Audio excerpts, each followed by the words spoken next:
இன்றைக்கி பார்த்தீங்கன்னா ஒரு ஃபேமிலி என்னை மீட் பண்ண கன்சல்ட் பண்ணுறதுக்காக வந்திருந்தாங்க. ஸோ அப்போ நான் வந்து ப்ராப்பராக அவங்களுக்கு ஆர்த்தோபெடிக் கன்சல்டேஷன் முடிச்சதுக்கப்புறம் நான் கொஞ்சம் எக்ஸ்ட்ரா கேட்டுட்டு இருந்தேன்.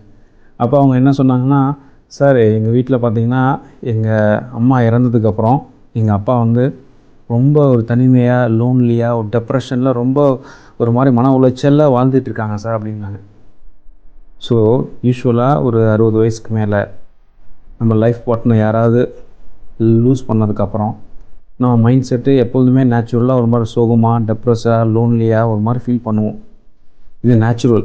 பட் நம்ம அப்படி அந்த மாதிரி கண்டிஷனில் நம்ம சப்போர்ட்டிவாக நம்ம ஃபேமிலியில் நம்மளை அவங்கள பார்த்துக்கணும். What happened cannot be changed. எது நடந்ததை நம்ம மாற்ற முடியாது. But what still remains can still be protected, nurtured and valued. இனிமேல் என்ன இருக்குது அதை நம்ம கண்டிப்பாக பாதுகாத்து ப்ரொடெக்ட் பண்ணி நம்ம பாடியை நல்லா ஹெல்த்தியாக வச்சுக்கணும். Your health matters the most. Your body needs nourishment. Your minds need rest. Sleep even if your thoughts are disturbing. தூங்குறப்ப நிறையா டிஸ்டர்பன்ஸ் நடக்கும், பட் ஸ்டில் நம்ம தூங்கணும்.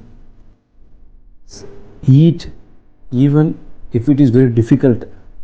நம்ம சாப்பிடவே முடியாது, ரொம்ப கஷ்டமாக இருக்கும், பட் சாப்பிட்டு தான் ஆகணும். Talk even the words are very heavy.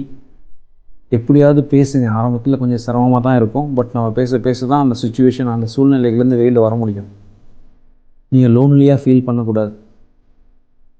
You are not alone. Your loved once needed you. உங்கள் ஃபேமிலியில் நீங்கள் கண்டிப்பாக தேவை. You are still needed. Your life still has a meaning. Take care of yourself. Thank you.